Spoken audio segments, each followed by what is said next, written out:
Some guests with us today, our very own Dan Leake, who is our volunteer coordinator, and his wife Monica are with us.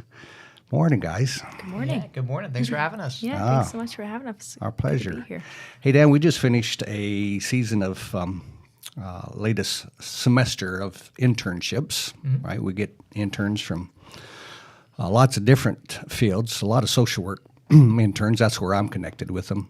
And I've just seen that whole process improve and grow, and I think we're really investing well in some interns, and they're helping us out, don't you think? Yeah, absolutely. It's been a big focus of mine, I think, to really exploit that a little bit. That's a good word, exploit, yeah. Yeah, I don't know if there's a more... I think maybe expand the program is better than exploit the interns, but okay, yeah. I knew he Off to a good start here. No, but to expand the program, I think, Patrick Henry, in the past has really been well known for social work, obviously, and social work students. But then kind of looking at some of the other departments and some of the things that they were doing, I'm like, man, there's some really great opportunities, and kind of the heart behind my vision for it is, hey, when I was an intern in college at that stage of life is one of those things where senior year hit, and for the first time in my life, everything was just kind of black. I had no idea where I was going to go, what I was going to do, what my plan was, and I had maybe an internship or two on my resume, and all these entry-level positions, they were like, hey, we want you to have 6 years experience for an entry-level job. It's like, well, I need this job to get experience, but they're like, we won't give you this job because you don't have enough experience and that whole thing. And so, the heart behind it was to say, hey, how could we leverage what we already do in our different departments to give students in our area between the universities, being in the College Town, Liberty, University of Lynchburg, Randolph, others, just opportunities to gain real-world job experience, that whether you're in marketing, whether you're with the Connect team, whether you serve with the care team, like no matter where you get plugged into, we're not just going to have you push paperwork all day. Yep. We're actually going to challenge you. You're getting real experience. Yeah, we're going to give you responsibility on a team and carry some weight. And it's been cool to see. Well, what I'm reminded of every time that we have our final evaluation with the students that I've had the privilege of being a field instructor on, is their commitment to take some of the things that they've learned here. Right, I want to take Care Portal back to Texas, or I want to take Safe Families to Pennsylvania. I want to, and just to know that we're planting maybe some seeds of some really cool things in other places. But they also make us better. I learned from every one of them. So thank you for doing that. Yeah, absolutely. Yeah, It's awesome. so it was your idea to invite this young couple. it was my idea. It I have was, good and you ideas. always have, yes, of course, such because you're just such an amazing person. Thank you. Can we talk about that for a little bit longer? We'll exploit it as far as we can. So tell us, what was your interest in having them come as a couple? So, who am I talking to? You. You All talk these to whoever cameras. you want to. I love seeing these two together, for one thing. And also, they both have real hearts for what we do, and they both are working in nonprofits. And so we've had Parkview, we've had the director here, and that's where Monica works. And, of course, Dan works for us. And so knowing that they have, as part of who they are, enough of a vision for the community to actually both of them be in nonprofit work, which doesn't happen very often. And so I wanted to hear more about that and hear their own whys and explore that. And I thought Cool. it would be fun to see them together. So we're going to start with Dan. So tell us a little bit about your background, your why this is important, why we do it, what we do at Patrick Henry is important to you. Yeah, great question. And I've been thinking about it even, just this morning. It's been a good reminder. And when I think about my why, it always kind of motivates me and encourages me. But I grew up in Lynchburg. I'm from here, been here literally my entire life. And for the longest time when I, went to Liberty, kind of the focus, the end goal was always to kind of get out of Lynchburg, right? To escape the bubble. Like everything is so much better. The grass is greener, that whole concept. And when I got to the end of my senior year of college, was really wrestling kind of like, okay, what are my next steps? Like, what is my career path? My bachelor's was in sport management, but then I felt a call into ministry, and it's just like, how do I merge these two things? What do I do? And I remember the summer after my year of college, graduating, I did a summer internship at a church. I was a youth intern and did some youth ministry stuff. And I just remember that summer was a very pivotal point for me, and really praying through and discerning, okay, God, like, what are the next steps? And I'm just wrestling through some things in my own heart of being really critical, I think, of the church. Of church doesn't do enough. The church isn't doing outreach. The church isn't helping the poor. The church isn't doing this. And, the Lord began to convict me, okay, by reevaluating a theology of the church, that the big church, capital C church, isn't a building, right? It's a body of people. So when I'm saying the church isn't doing this, I'm actually talking about me and There where you I go. need to be There doing. you go. I Yeah, like that, to be yeah. doing this. And so it's like, well, man, what would it look like to reach my community? What would it look like to help the poor? What would it look like to love my neighbor?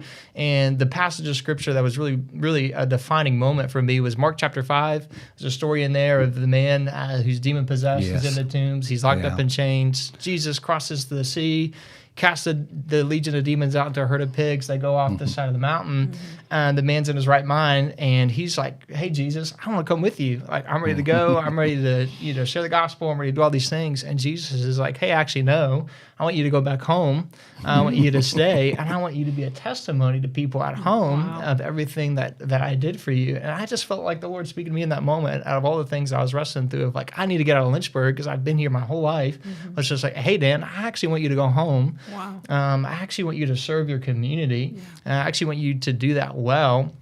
And be a neighbor. And so, right after college, worked for Sports Outreach Institute, one of our Vision 30 partners, another nonprofit here in the area, and did some sport ministry stuff. But I think there was kind of where my passion for the community started, of just having a different perspective. Hey, I'm a Lynchburg City kid. Now I get the opportunity to use resources and church connections to reach my neighbors and neighborhoods that I grew up in. And then when I heard about Patrick Henry, just a similar concept with Care Portal, and that, hey, here's the community that we're trying to reach.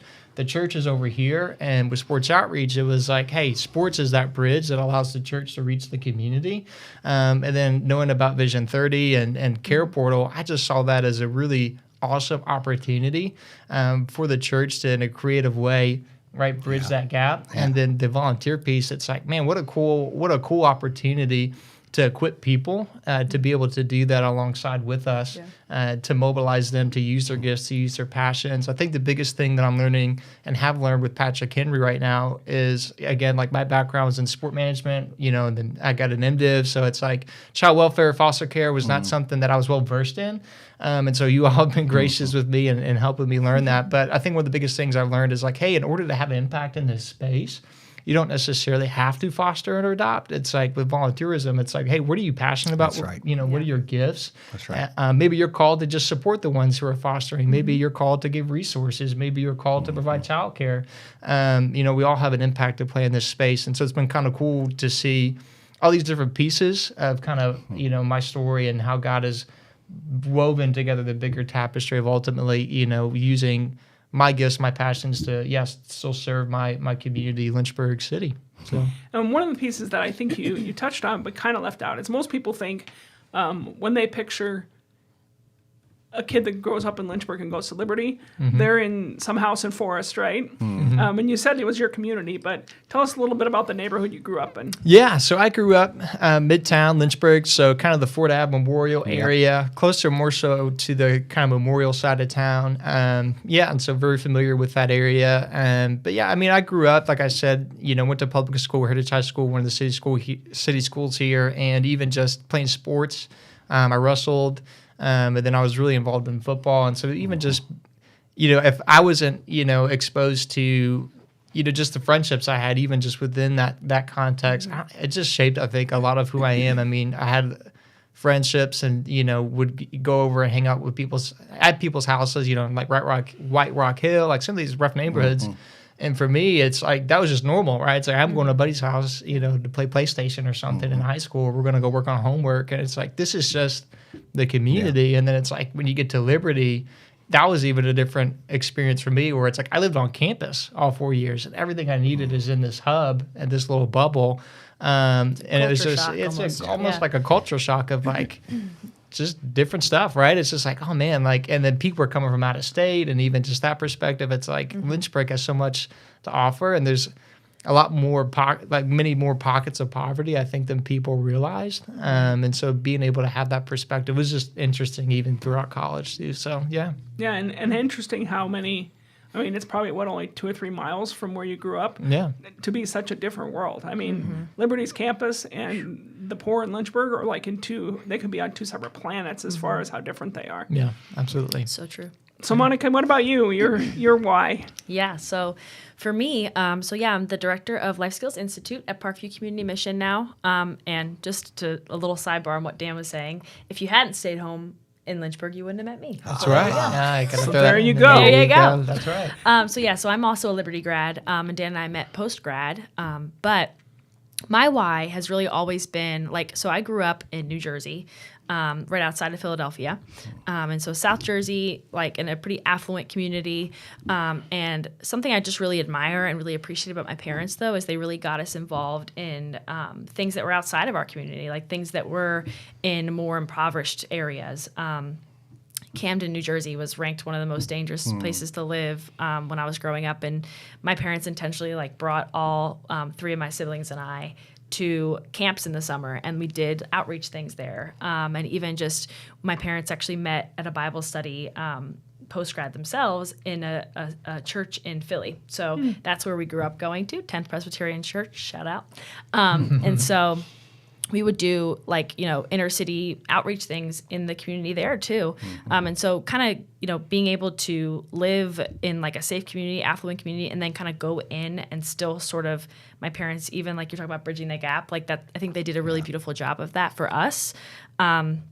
Just being involved in different cultures, a lot of, English second language people, meeting different people of different backgrounds from Latin America, from, inner city Philadelphia, just different things that that's not my background, but that my parents really wanted to get us exposed to that at a young age. And I think that really kind of shaped my worldview and how I view people. And then even just my own, personal faith walk with the Lord of how he sees us as his blameless children, and so just being able to treat everyone as such, as the clean slate, no matter what you do, how far you've fallen, because we're all broken, right?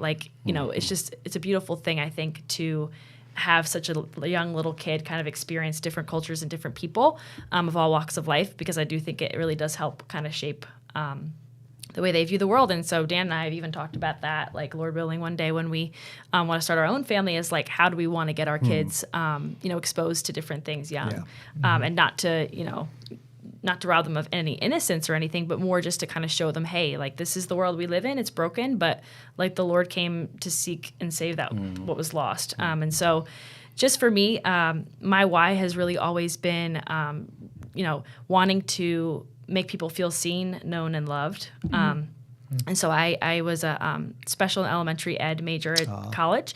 And so I have a heart for children and for especially urban communities of children. And so I worked in Lynchburg City for a few years as well as Gretna out there. I did my student teaching in Gretna, which was super different from Lynchburg City. So I kind of got the best of both worlds, was able to kind of see the countryside of things, and then knew that the Lord wanted me in the city. So I came back here, I was a special and elementary ed teacher for Lynchburg City Schools, Heritage Elementary School.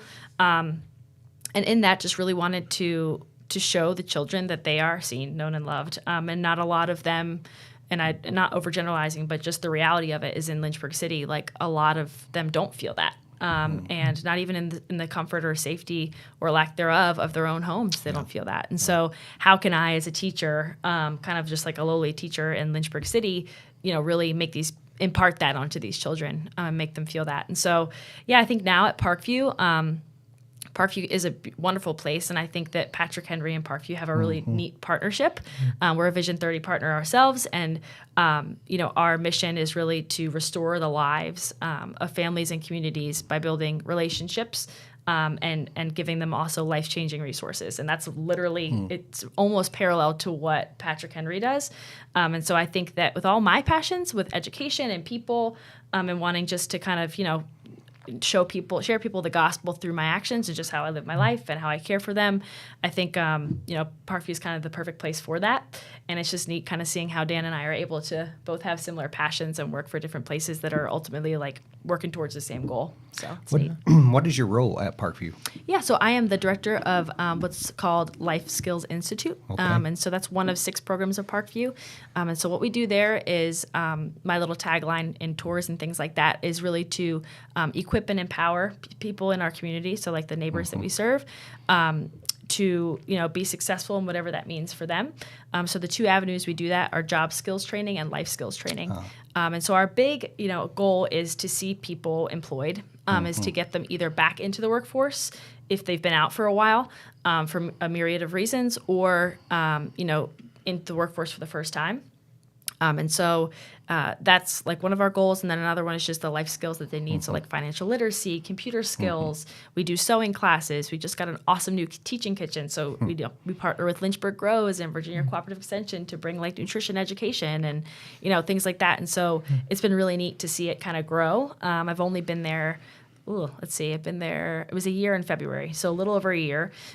And just to kind of see how it's, grown since then is really a beautiful thing. So I think the Lord is I know He's definitely working in and through that place. So it's really So that cool. education background then helped? Totally. in this Yep. role? Yeah. Yeah, and I love it because that's a good point, Mr. Day. Like going from Lynchburg City to Parkview, I was thinking, okay, like how can I still love education. I still want to, but that's really what it is. It's really empowering and equipping these people with the education they need. And then I know with, imparting this knowledge onto the adults, it's going to trickle down into their little ones. So I feel like, in a way, I still kind of am reaching the kids by reaching their parents and their grandparents and their aunts and uncles. So it's a neat thing. So you mentioned that you're Vision 30 partners, which means that once a month we pay you to have a free lunch together, right? And it's called The Yes, Gathering. we love it. We're going to... And we do. We have show we have a commercial. It's a good time for commercial break. So let's take a look at The Gathering. I was first attracted to The Gathering in 2019. Really, it was the mission or the cause that I understood, which was orphans and foster children and helping families. My friend Jen, who started Mosaic Collective and Jars of Hope, she had told me about it last summer, and she said, oh my gosh, there's this Vision 30, and it's this local community-focused vision. And it's really nice to know that there are people who are like-minded, who live out their calling Monday through Friday. With the agencies that are involved with The Gathering and the Vision 30, all of the agencies have something to offer. Together, we can work to provide success in their lives. The Gathering, the organizations, and the Care Portal are really just on-ramps for really a longer range relationship and helping families. If you are at all interested in helping and serving the community that God has put you in, then this would truly be a place to connect with some of those ministries around your church, because you can't do it alone. There's no way. And connecting with other agencies, other churches, other that share your vision of reaching the world, this would be a fantastic place to do that. The Gathering is for people that don't even know that the seed needs to be planted yet. As important as it is for us who come regularly, it's more than, if not equally important, to have other people that have not been here before. I intend to make connections with these agencies to be a part of the success for the people who are served through these agencies and through Vision 30.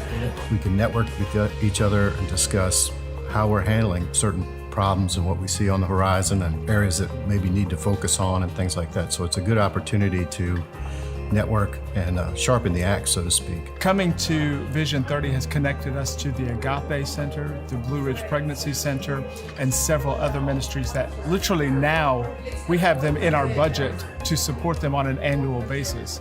And it is because of Vision 30 that we've been able to make those connections. I think the video says as much about The Gathering as anything could. The river, the metaphor, the people yelling on the sides. It's that urgent.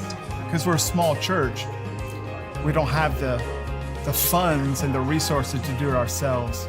We get to kind of, source them out, and we've made those connections through this. The Gathering and Vision 30 is a group focused on orphans, foster children, families. The other organizations have other things that they do well, and by us working together across these organizations, we're really making an impact and making a stronger community. It's to be reminded that we all battle hard things and we're all in the fight together, and we are stronger when we're working together, especially in a community of Christ. We are now foster parents, our family, because of this, and we have been able to take in kids and things like that, even into our own home.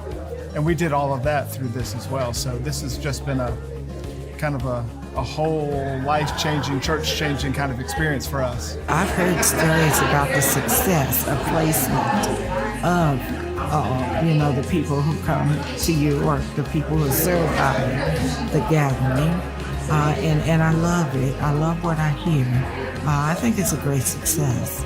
For me, this is kind of the actualization of connecting people in need with people who serve. This makes sense. We both have a lot of the same visions, even though maybe they're not the exact same. The heart of what we're both after is the same.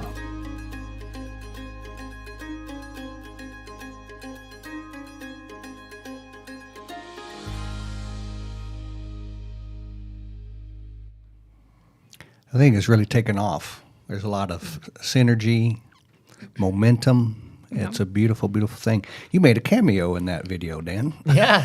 Yes, and you did as well. And I did too. I wasn't wearing my cardigan though. I'm not saying anything Continue about it. on. Continue. So, Monica, tell us a little bit about your experience in the gathering, and then I'm going to give each of you a chance to tell our audience what are some ways they can get engaged with what you do. But Yeah. tell us a little bit about your experience with the gathering, because I see you Absolutely. there. Yes, I love the gathering. I try to go every month. And it's not only is it fun to have a lunch with my husband, but it's fun to connect with just, other partners in the community. It's wonderful.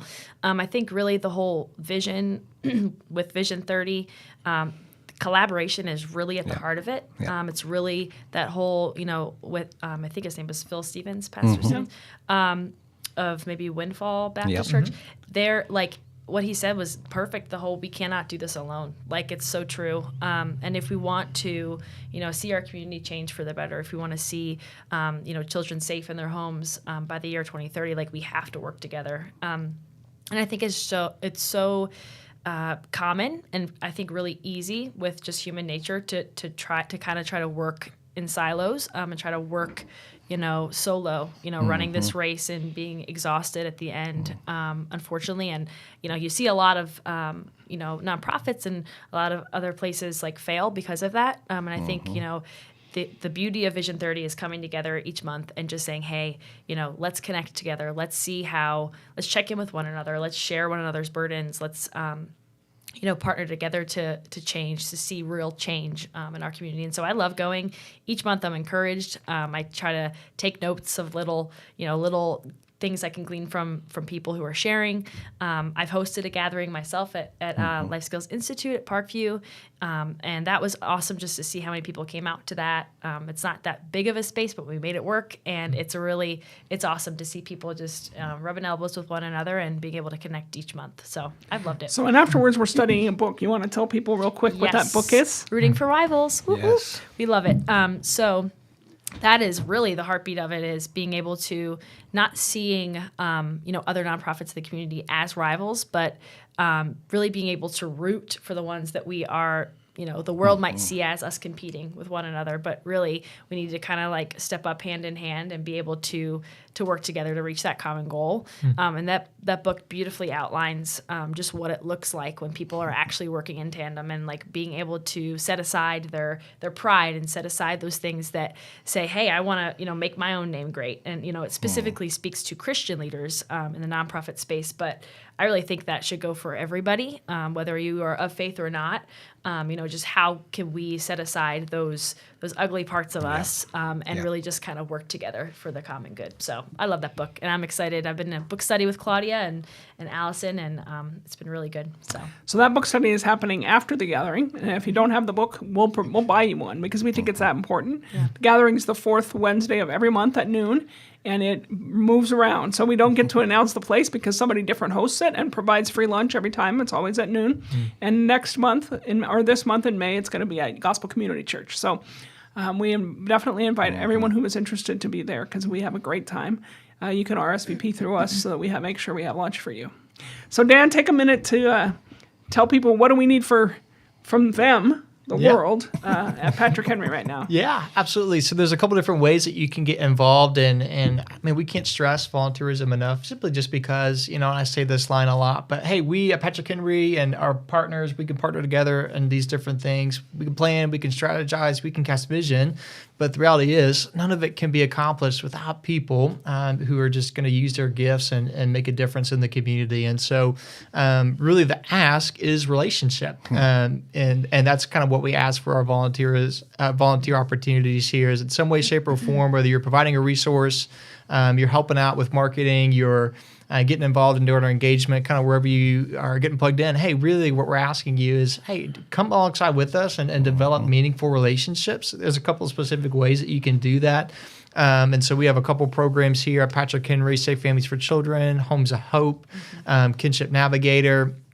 The Connect team, we're often doing events. Maybe you want to come to the gathering and see what that's like and get connected with other partners. We're really big on, hey, if maybe even you can't find your passion here with us, we're going to refer you to one of our other partners and get you connected as well. And so definitely need volunteers. And if maybe you're a church listening and want to partner with us on what we're doing with Care Portal and some of those aspects, and you have a heart for, like I was sharing this morning, reaching your community, kind of bridging that gap, and want to use Care Portal as that connector to do that, reach out. You can go to our website, patrickhenry.org, click the Get Involved button or the volunteer page, and then Get Involved. That will take you to the application.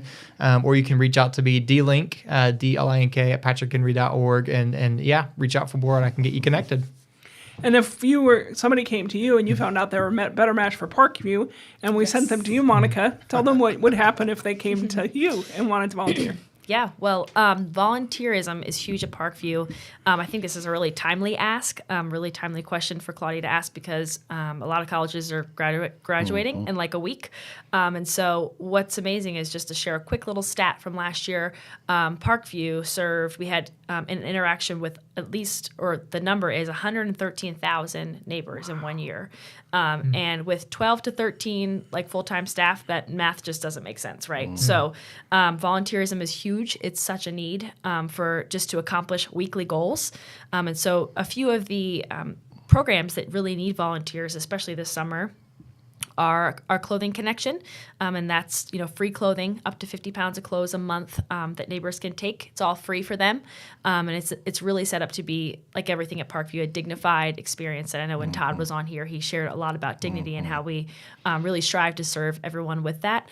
But that is definitely a need, as well as Food for Thought and then Food for Families. Food for Thought is the meal bag program for the weekend meal bags for kids in Lynchburg City schools and some surrounding areas, and so they pack bags on Wednesdays and Saturdays, and then they distribute them throughout the community at various schools. Now this summer it's going to be a lot at community centers where kids are hanging out and school programs and things. And then of course our Food for Families, which is our Neighbor's Choice Pantry, and so that is Thursdays and Saturdays. And so if you want to get connected, just like Dan said, just go online to our website, parkviewmission.org, click that volunteer link at the top, and then that tab will take you to a list of programs. If one of those piques your interest, please just get on there, sign in under that volunteer hub, and we would love to connect with you more. Don't you wish you were young again? Definitely, yes. Yes. I love these guys' this passion. I love your intentionality, right? That you're going to stay. Your mission was to stay, Dan, right? I think about that guy. Maybe he wasn't in his right mind because he thought he needed to get out of there, and so when Jesus touched him, he said, "You're fine. I need you right here." Yeah. Beautiful thing, and thank you, Monica, for all that you do. Absolutely, yeah. Right? You guys are doing great work. Thank you. In hard places. It is the church, being the church, and the gathering really is a good example. Not everybody there have a profession of faith, but we're all, in a sense, doing God's work. Absolutely. So, thank you. Thank you. Any last words, I'm good. Miss Claudia? You Not good? today. Yeah, I'm good. All right. Thank you guys so much for having us. This was a really neat it was fun. opportunity. Yeah, Thanks it's for cool. coming. Absolutely. Hey, We'll see you next Thursday. Community Connection. Nobody gets to choose their family. If a person is fortunate enough to be born into a healthy family, then life can be much like floating down a smooth, gentle river in the summertime. But an unhealthy family is like a dangerous river, filled with rocks, debris, and fast-moving water. This river swiftly leads to the steep waterfall of adulthood, tragically forming a new river of dysfunction. Even if you aren't born into an unhealthy river, there are many streams that cause a person to get there. But there is only one way to get out, and that is through a meaningful relationship. Across our region, there are many agencies, churches, and families who are devoted to helping children escape from unhealthy rivers. Some feel their role is to wade in and rescue children. They foster, adopt, or provide safe families. Others stand by the river and support the rescuers by providing what they need. Still, others are upstream and stand in the gap to keep children from ending up in the negative situations. At Patrick Henry Family Services, we see ourselves as having an additional role. We are running up and down the shores of the unhealthy river, screaming, "Can't you see the children in the water? You have to do something." Vision 30 is a 10-year initiative. By 2030, we envision a region where all children are safe in their own family, or with caregivers who are supported by a local faith community. So, where do you stand at the river? Are you upstream, keeping families together and strong by standing in the gap? Are you in the river, directly impacting children? Are you on the shore, providing support for the brave folks who have entered the river? Or are you just passing by without noticing? No matter who you are, come down to the river with us. Let us help you find your place. Not only will lives be changed, but you will never be the same.